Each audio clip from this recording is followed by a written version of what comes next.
Most of the Bolsheviks had no experience in business or administration. Yet they drew up a plan to manage a country with the world's fifth largest economy and its third largest population. The results were a far cry from heaven on earth. By 1920, in some ways you can say that civil society and civilization had stopped. There was massive famine. The industry had broken down, the railroads stopped working, the economy had fallen apart, and people were really reverting to the most primitive kind of bartering. Massive loss of life. It was a nightmare. By now, Russia was officially known as the Union of Soviet Socialist Republics. The Bolsheviks called themselves communists. That term had long been interchangeable with socialism, but it took on a very new meaning as Lenin broke all ties with the rest of the world's socialists and formed a new international movement. He had big plans for his revolution. Lenin said more than once that he never believed that the revolution could be confined to Russia. No, the revolution had to spread. It had to spread to the industrial countries of the West. First of all, Germany, Great Britain, ultimately the United States, and so on.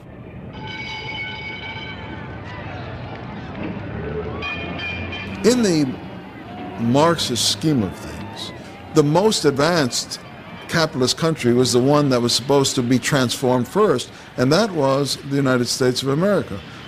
But ironically, socialism never gained the popularity in America that it gained in almost all other countries, basically because its main constituency, or supposed constituency, the working class, the labor unions, simply didn't accept it. They wrestled with it for a while and then rejected it. In America, the split between trade unions and socialists goes all the way back to the very beginnings of the organized labor movement in the late 19th century. Spurred by Marx and Engels, workers' movements across Europe were gaining strength, and most were embracing socialism as their guiding philosophy. In America, too, workers were organizing, but they would choose a very different path. Led by a straight-talking cigar maker named Samuel Gompers. The irony about Sam Gompers is that he was a Marxist who forged an anti-Marxist labor movement. Gompers was born in a poor family in London and moved to the United States in his teens, becomes a skilled cigar maker. And all this time, he is a socialist. He's reading Marx, he's reading Engels, he's reading other classics of European socialism.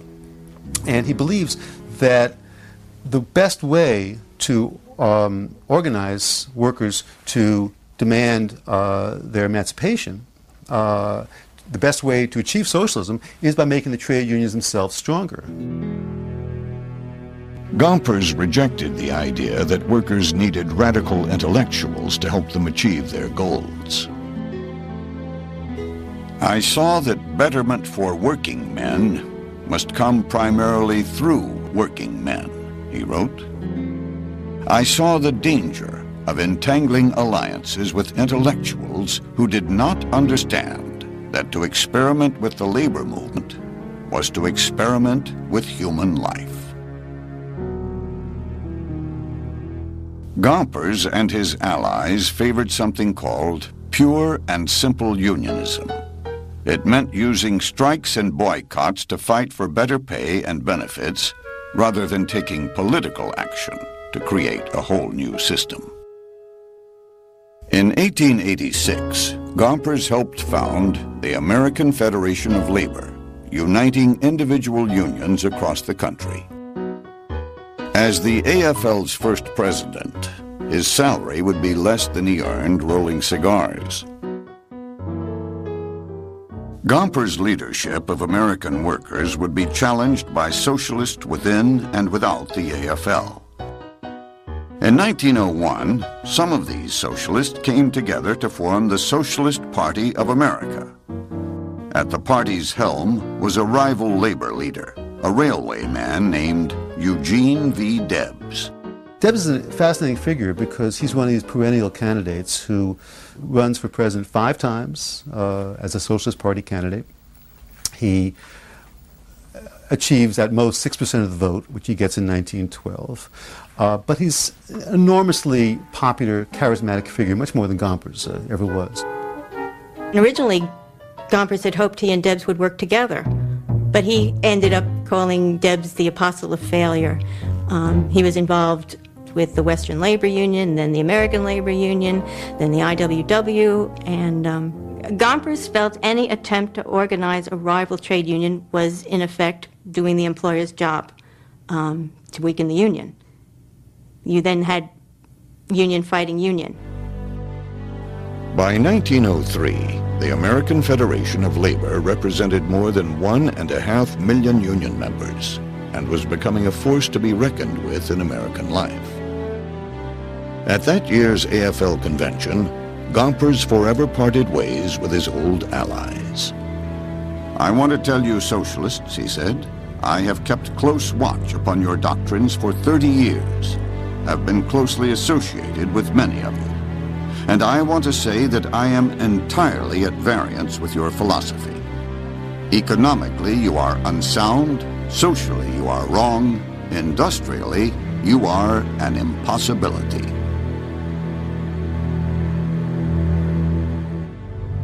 Despite Gompers' opposition, the Socialist Party continued to gain strength.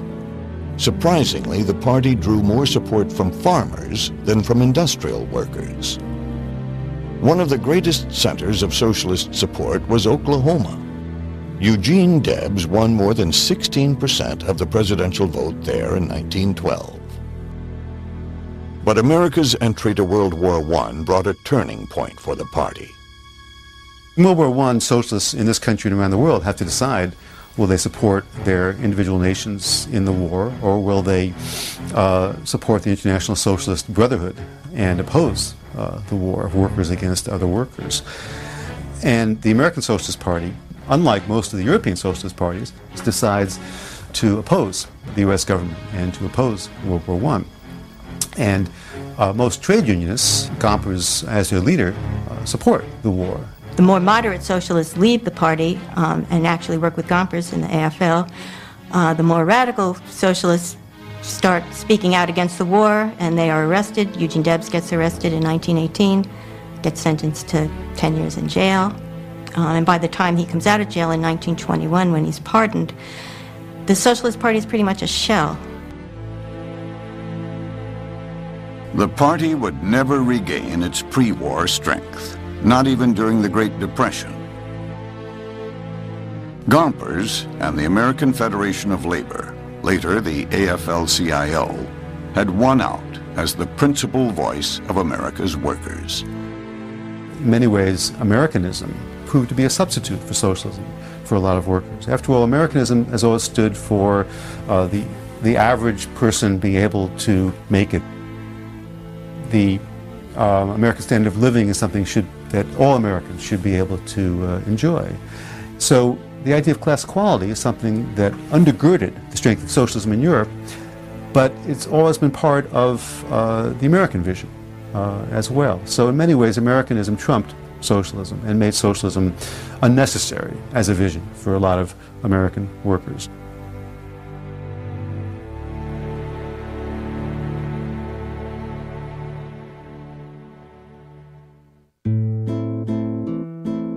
But socialism would yet find life in North America. As the Socialist Party faded from the U.S. political scene, some of the farmers who had embraced its ideals would take their politics north, to Canada.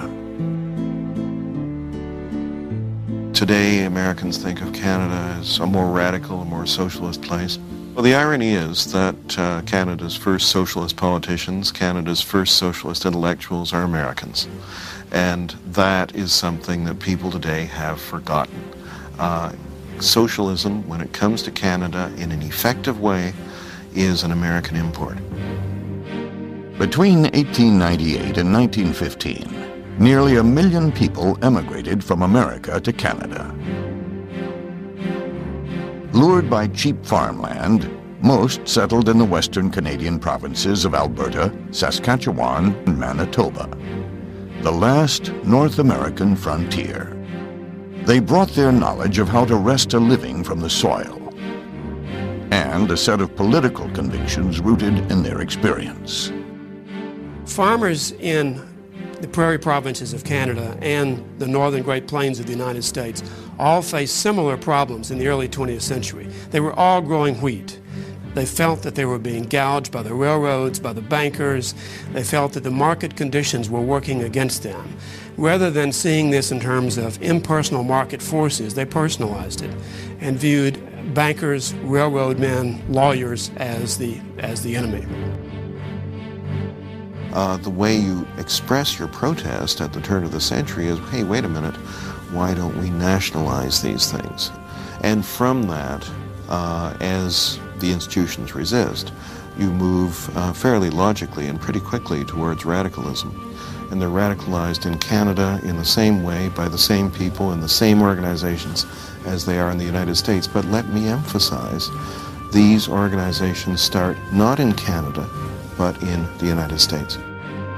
Every major U.S. farmers' organization would resurface in Canada in some form. By the 1920s, these organizations and their successors began to make their voices heard throughout the prairie provinces. They were very soon able to influence electoral politics in Manitoba, Saskatchewan, and Alberta simply by the power of their numbers. But it's really not until the Great Depression begins on the prairies, really in the 1920s, not the 1930s, with drought, with the collapse of the wheat market, that farmers began to contemplate forming their own independent political force. In 1932, a new political party emerged from a conference in Saskatchewan, the Cooperative Commonwealth Federation, the CCF. The CCF is a kind of big bang among radical groups. Radical farmers, socialist labor unions, and radicalized socialist intellectuals, many in universities, many also in the Protestant churches. And they get together and they write a platform that calls for the socialization, essentially, of the means of production and the means of finance. I mean, it is a classic socialist platform. The party would later moderate its platform to appeal to a broader base. In 1944, the CCF swept the provincial elections in Saskatchewan, becoming the first socialist government in North America, and leaving a lasting imprint on Canadian politics. Well, the CCF stayed in power in Saskatchewan until 1964.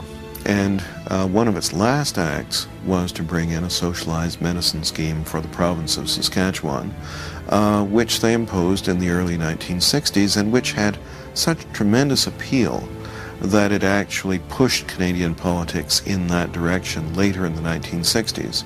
The CCF's ideas were adopted by the governing Liberal Party of Canada, and the Liberals were the ones who finally brought in national Medicare in Canada. Socialism found more of a following in Canada than in the United States.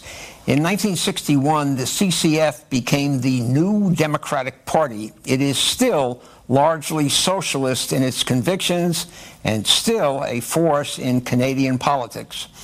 In America, some of the ideas championed by socialists also found their way into the mainstream. Ideas like unemployment insurance, Social Security, and the 8-hour workday. But socialism itself never took root. Be sure to join us for the second episode of Heaven on Earth, The Rise and Fall of Socialism. For Think Tank, I'm Ben Wattenberg. To learn more about Heaven on Earth, The Rise and Fall of Socialism, visit us online at pbs.org. You'll find complete interviews and more about the people and events that shape socialism around the world.